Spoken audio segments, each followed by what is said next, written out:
Everyone, so this is me इस्सा अब्दुल गफूर कमरानी। तो आज हम बात करने वाले हैं कि पाकिस्तान में मॉडल बनना क्या होता है, स्पेशली जब आप मुख्तलिफ हो दूसरों से। शुरू से शुरू करती हूँ। में से काफ़ी लोग मुझे नहीं जानते हैं और बहुत थोड़े लोग मुझे जानते हैं। अगर जो मुझे जानते हैं तो उन सबको पता है कि मैं 5 साल से मॉडलिंग कर रही हूँ। तो और आप सब लोगों की तरह मुझे भी लगता था कि मॉडलिंग करना बहुत ईजी है, कोई भी मॉडल बन सकता है, मगर ऐसा बिल्कुल भी नहीं है। मॉडलिंग करना बिल्कुल भी ईजी नहीं है। हम अब बात करते हैं कुछ एजेंसीज़ के बारे में। पहले पहले मैंने कुछ एजेंसीज़ में अप्लाई किया। काफ़ी पाकिस्तान की मशहूर एजेंसीज़ है, वहाँ पे अप्लाई किया। मैंने उनको ईमेल लिखी कि हेलो हाय सलाम, मैं इस्सा अब्दुल गफूर कमरानी हूँ, मैं अफ्रीकन पाकिस्तानी हूँ। मैंने उनको अपनी हाइट बताई, उनको अपनी एज बताई, अपना कॉन्टेक्ट नंबर दिखाया। मैंने उनको बताया कि मैं कैसे दूसरों से थोड़ी सी मुख्तलिफ दिखती हूँ। उनकी तरफ से मेरे साथ कोई भी कांटेक्ट नहीं हुआ। उसी तरह मैंने काफ़ी दूसरी एजेंसीज़ में अप्लाई किया, मगर वो एजेंसीज़ फेक थी। वो एजेंसीज़ कोई खास एजेंसीज़ नहीं थी, वो एजेंसीज़ पूरा का पूरा स्कैम था।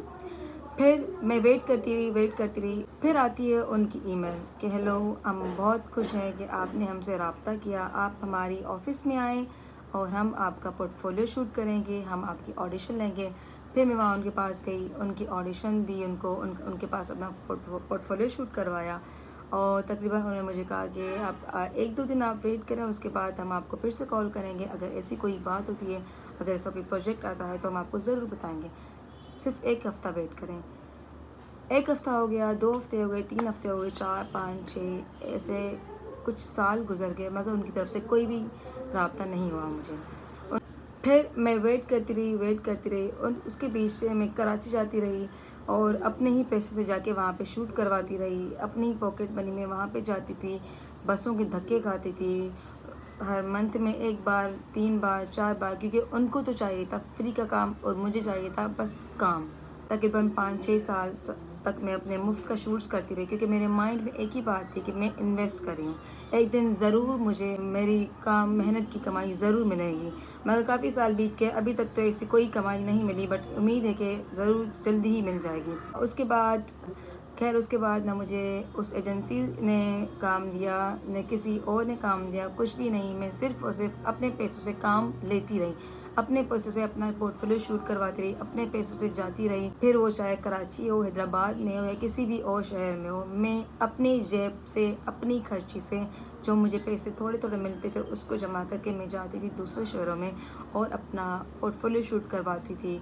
और अपना मैं पोर्टफोलियो स्ट्रॉन्ग करने के चक्कर में मैं जाती रही और वहाँ पे शूट्स करवाती रही, जिसमें मुझे कोई भी फ़ायदा नहीं होता था सिवाय मेरी पिक्चर्स के। मैं जस्ट फ़ोटोज़ आती थी एंड दैट्स इट।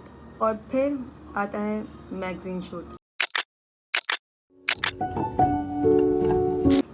मुझसे रब्ता करती है एक लड़की, जो कि मैं अभी पाकिस्तान आई हुई हूँ और मैं चाहती हूँ कि मैं आपकी कम्युनिटी पे मैं रिसर्च कर रही हूँ और मैं चाहती हूँ कि मैं उसका इंटरव्यू दूँ और सितंबर के इशू में मैं आपको शूट करूँ। तो फिर इतनी ज़िंदगी में इतने धक्के खा लेते कि मुझे उस पर यकीन नहीं आ रहा था।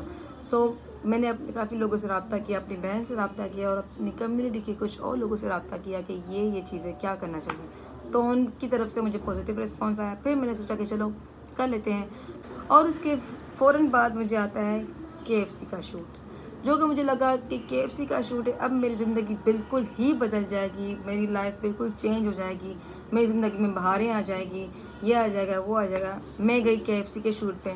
केएफसी का शूट मैंने किया, मैं घर आई, बहुत खुश थी। मैं किसी को नहीं बताया, मैंने बोला कि अभी किसी को नहीं बताना चाहिए, जब ये आ जाएगा तभी सबको बताएंगे कि ये चीज़ हो गई है। मैंने किसी को नहीं बताया, काफ़ी अरसे तक मैंने इस बात को छुपा के रखा, बट गेस व्हाट, फ़लस्तीन और इसराइल का मसला हो गया और केएफसी के प्रोडक्ट्स पाकिस्तान में बिल्कुल ही तरफ से बैन हो गए। तो वो वाला शूट मेरा वहीं पर रुक गया।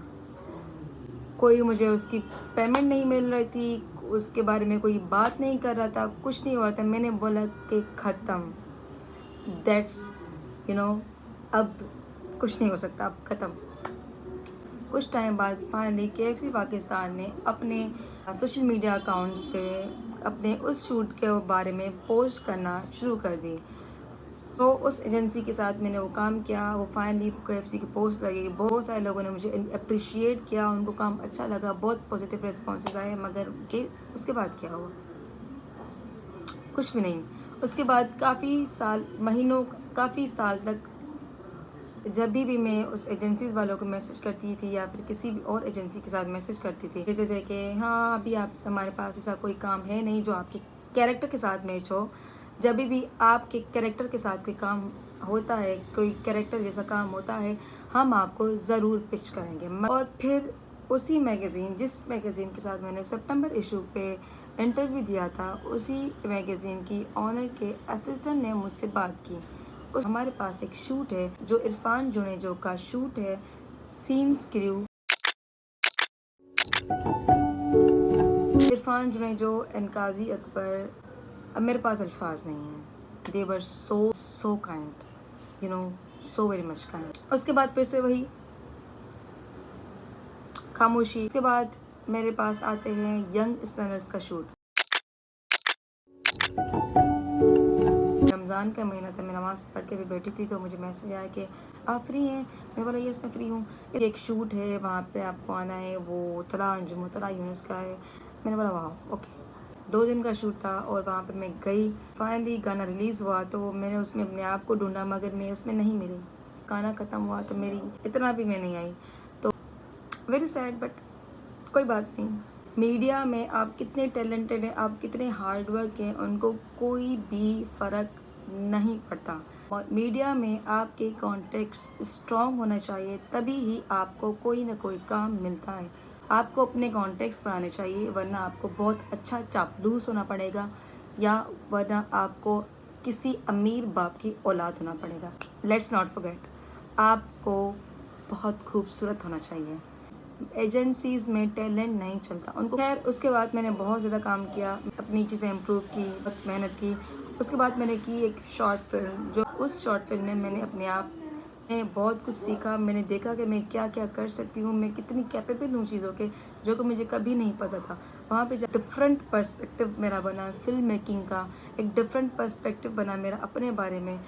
पाकिस्तान में मॉडलिंग का कोई भी फ्यूचर नहीं है, कोई भी फ़ायदा नहीं है अनटिल एंड अनलेस आप रिच नहीं हो। Be a little extra. खैर अगर आपने वाकई इस फील्ड में अपने पाँव जमाने हैं तो आपको एक्स्ट्रा होना पड़ेगा दूसरों से। आपको एक्टिव रहना पड़ेगा सोशल मीडिया पे बहुत ज़्यादा, आपको पोर्टफोलियो स्ट्रॉन्ग रखना पड़ेगा। आपको आपको अपने आप को अच्छा सजा के संवार के पेश करना पड़ेगा और आपको बहुत ही ज़्यादा और थोड़ा बहुत रिच बनना पड़ेगा, तो ही आप इस फील्ड में अपना पाँव जमा सकते हैं। ये मेरा एक्सपीरियंस है, दूसरों का एक्सपीरियंस थोड़ा सा मुख्तलिफ होगा। और मैं भी आपके मुस्तकबिल की दुआ करूँगी, मुझे भी आप मेरे मुस्तकबिल के लिए दुआ कीजिएगा और उम्मीद है कि मुझे और भी अच्छा काम मिले आगे, जिससे मेरा पर्सपेक्टिव इसके बारे में बिल्कुल ही चेंज हो जाए। और या thank you so very much. अल्लाह हाफिज़।